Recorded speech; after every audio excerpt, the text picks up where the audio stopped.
Welcome to Film Majors. I'm your host, William Stewart with the Hoosier Network, and this is a show breaking down film of Indiana sports or some of the biggest collegiate games in the country at the time, and we learn why the game went the way it did. For the first time in SEC basketball history, there was a 1 versus 2 matchup down in red-hot Alabama. Now, I'm sitting here wearing blues and purples and all these cold winter colors because it's snowing outside, and I was freezing walking in here. I think my hair might have froze this morning. But we're going to break down a game that might burn down the studio. I'm not sure. It's the Iron Bowl in basketball. Auburn and Alabama for the #1 spot in the country. Roll it.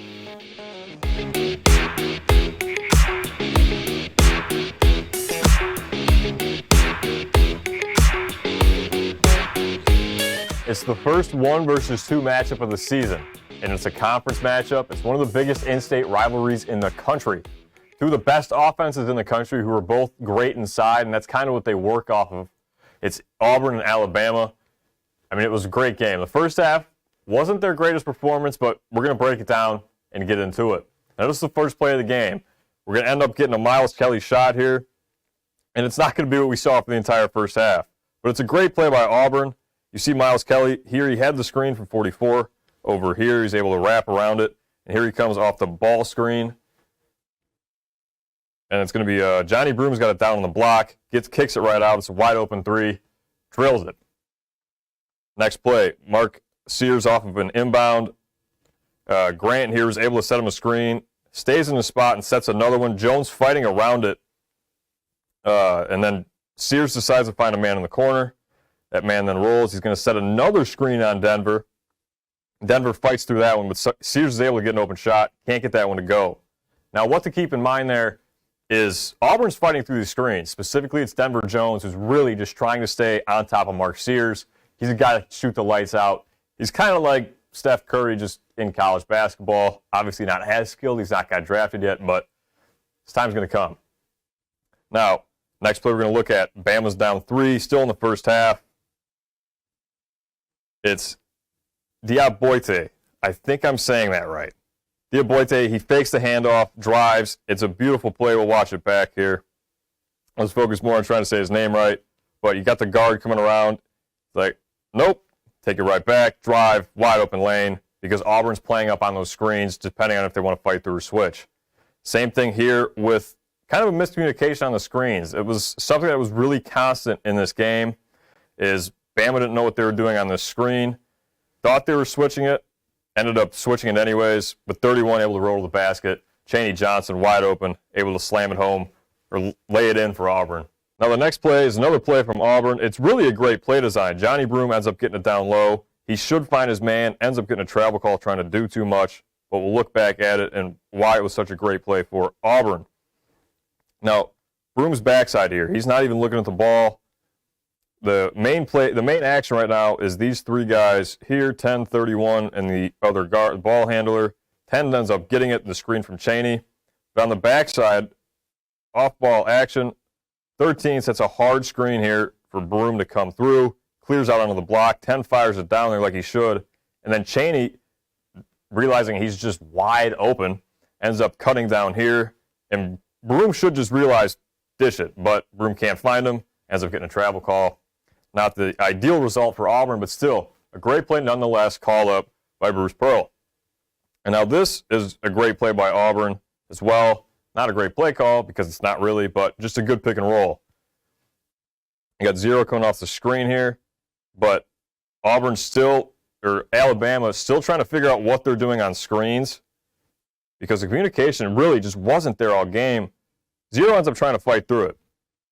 0 for Bama, tries to fight through it. The center stays down low, anticipating the roll, but it's a great decision by the Auburn guard. Pulls up, easy for Ja'Kai Howard to get the 2. Next play is for Bama, and it's a great play by Johnny Broom on the other side of the ball. He's normally down low. He's a great paint defender, kind of like TJD for Indiana. A couple of years removed now, but it's the end of the half, 5 seconds to go. You know who's getting the ball for Bama. It's going to be Mark Sears taking a shot here because they're down 9. At this point, Auburn was still trying to fight through screens, but Broom knows clock's low, steps up, contests Sears, and Sears just saw it, can't get it to go. Now that was the end of the first half. Bama into the half down 9. It wasn't either team's greatest half. They both shot poorly. Auburn shot 35 from the field and like 30% from 3. Bama barely shot 30% from the field and was 13% from 3, which is really poor, especially for a team that's leading the country in scoring, scored over 90 points a game. Now, there wasn't many plays in that half, but it was just a lot of attempts to get switches. That was something I didn't show, was guys getting switches, trying to get just one-on-ones to really go to work, kind of like the modern NBA. That's how Alabama plays, so there's not much to break down there. And when Bama plays like that, if they're having a really cold night when they can't finish, it's not going to go well because that's just their whole entire offense. Now, what Auburn did really well, granted they scored 40 in the first half, which is already a good start, or high 30s. They were able to just get to the rack. They had a couple play designs where they were able to get open looks, easy buckets. They started off hitting a couple threes, which is key, especially for this Auburn team who's not as explosive as the Alabama offense, but still it's a top 5 offense in the country. So we'll go into the second half and we'll see if any adjustments are going to be made or if people just start to get hot. And start to get hot is what actually ends up happening in the second half. Now the first play is a great play by Auburn. There wasn't much cutting action going on until the start of the second half. Broom's got it up top, guarded by Grant Nelson. 31 down here setting a beautiful screen for 13 to just get wide open on a back cut. I'm not sure what 11's doing. I think he just was watching. He had courtside seats for that play. Auburn able to extend their lead as they were hitting shots coming out at halftime. Now this is a play design by Auburn, but Alabama plays it beautifully. We'll go back to the beginning of it after the end of this possession because Auburn that was just disgusting overall. The original play is Zero's got it up top over here. Both wings are wrapping around with screens to set on their man. See it here, and the wraparound. Immediately what fails is Sears runs one of the screeners over. It's like, all right, this half is totally just cut off of the play. Now it's to the top of the screen. It's 13 and 31 going to work again. 31 immediately gets trapped, realizes he has to drive. Grant Nelson is still sitting down in the paint. Great help line, has to dish it out. 31 knows it's going wild. He's got to recover it. Shot clock at this point is low. Get any shot up. Beautiful defensive possession by Alabama. And now this play by Auburn, this just highlights Alabama's struggle so far into this game. There's just no communication on defense. We just saw a beautifully defended play, and then comes a pick and pop, and nobody's guarding Johnny Broome, who's the highest scoring player on the court and one of the best players in the country. So he ends up with a wide open pick and pop. Luckily for Bama, he misses it. And now Bama's going to end up transition, and Auburn is not going to learn from Alabama and do the exact same problem and give up a wide open lob. The communication just was not there really for either team on the defensive end in this second half. Just luckily in the first half, everybody was really missing shots. You see the great screens set for Sears to try and get open. It attracts 3 Auburn defenders, and Sears, and thankfully the other Auburn guard goes, wait a minute, somebody's got to be wide open. Now the next play is a great play by the guard and sets up another lob for 11 again. Coming in transition, it's the Bama guard. Knows somebody's trailing him, slows down his pacing. Broome, at this point, is stuck in no man's land because he's like, okay, my guard stopped playing defense. Don't know where I'm supposed to be here. And 11 sneaks in behind him, kind of drops in the lob, ends up getting fouled, and won. Next play for Alabama. Insane shot by Mark Sears. I mean, the confidence to shoot this, he's having a bad first half. This is halfway into the second half at this point. This is also a great play, or a great read by the guard. Grant Nelson's kind of just taking up space here, just trying to be kind of an obstacle for the defense to get around. Zeal's able to drive, kicks it out to Sears. Sears' man was sitting down in the paint because Sears was kind of hovering around the three-point line. His man ends up having to run around Nelson, who ends up being in the perfect spot to set an on-ball screen. And Sears shooting practically from Auburn. They're playing this game in Birmingham, and Sears shoots this three from Auburn and drills it. It was just sicko behavior. That ended up sparking a run. The game ended up being tied. But later in the second half, Auburn starts to pull away again because Alabama was not hitting the shots that they needed. The next play is Pettiford, who was had a good game for himself, able to drive off a pick. And since 31 was having such a good game around the rim, Nelson knows he has to stick with him. He can't play off of him. Pettiford with a beautiful hop step, gets himself an open lay, count the bucket because he gets fouled from behind. The last play we're going to look at is Auburn at this point is just keeping Alabama far enough out of arm's reach. You see the double action off the start. A lot of action for Auburn. Gets a wide open shot for Johnny Broome. Beautiful play design by Auburn.